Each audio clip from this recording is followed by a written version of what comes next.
যদি আরো 5 জন শহীদ হয় তো হবে, কিন্তু তা হলেও 26-এর ভোটে ভাঙড়ে তৃণমূলই জিতবে, ক্ষমতা ধরে রাখবে। একথা বলছেন ক্যানিং পূর্বের তৃণমূল বিধায়ক শওকত মোল্লা।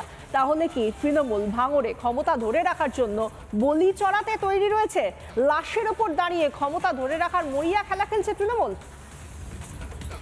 গোটা ভাঙড় জুড়ে তৃণমূল কংগ্রেসের কর্মীরা আরো যদি 5 জন শহীদ হয় হবে, কিন্তু ভাঙড় তৃণমূল কংগ্রেস আগামী দিনে 2026-এ জয়ী হবে, এটা আটকাবার ক্ষমতা তাদের।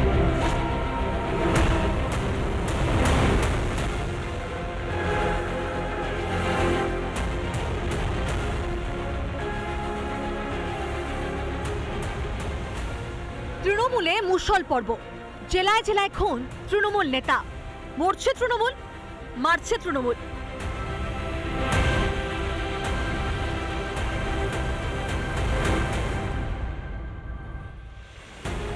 ভাঙড় ইংরেজবাজারের পর বীরভূমের সাঁইথিয়া, প্রত্যেক ক্ষেত্রেই বেরিয়ে আসছে শাসকের অভ্যন্তরীণ কোন্দল।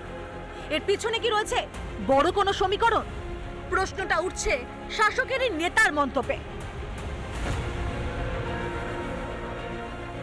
গোটা ভাঙড় জুড়ে তৃণমূল কংগ্রেসের কর্মীরা আরো যদি 5 জন শহীদ হয় হবে, কিন্তু ভাঙড় তৃণমূল কংগ্রেস আগামী দিনে 2026-এ জয়ী হবে, এটা আটকাবার ক্ষমতা তাদের। ভাঙড়ের তৃণমূল নেতা খুনের সম্পর্কে বলতে গিয়ে এমন কথা বলেন ভাঙড়ের দায়িত্বপ্রাপ্ত তৃণমূল নেতা। তবে কি ভাঙড়ে রক্তগঙ্গা বওয়াতে চাইছেন শওকত? লাশে চড়ে ভাঙড় জিততে মরিয়া তৃণমূল। এখন যা দেখা যাচ্ছে, এই পশ্চিমবঙ্গের শ্রেষ্ঠ মার্ডার প্ল্যানার, সে বিরোধী দলের লোক হোক বা নিজের দলের লোক। বিরোধী দলের লোক অথবা নিজের বিরোধী গোষ্ঠীকে ফাঁসিয়ে কিভাবে নিজের স্বার্থ চরিতার্থ করতে হবে, সেদিক থেকে শওকত মোল্লা সিদ্ধহস্ত। দুর্নীতি থেকে আইন শৃঙ্খলা, নারীর সম্মান থেকে হিন্দুদের ওপর অত্যাচার, সব ক্ষেত্রেই ব্যর্থ শাসক। ক্ষমতা ধরে রাখা কঠিন বুঝে কি এবার লাশের রাজনীতি মমতার? রিপাবলিক বাংলা।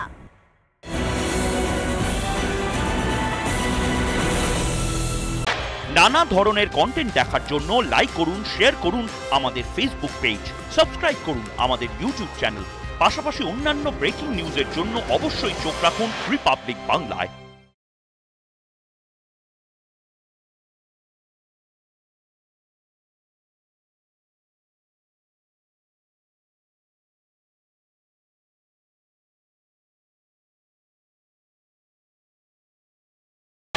নানা ধরনের কন্টেন্ট দেখার জন্য লাইক করুন, শেয়ার করুন আমাদের ফেসবুক পেজ, সাবস্ক্রাইব করুন আমাদের ইউটিউব চ্যানেল।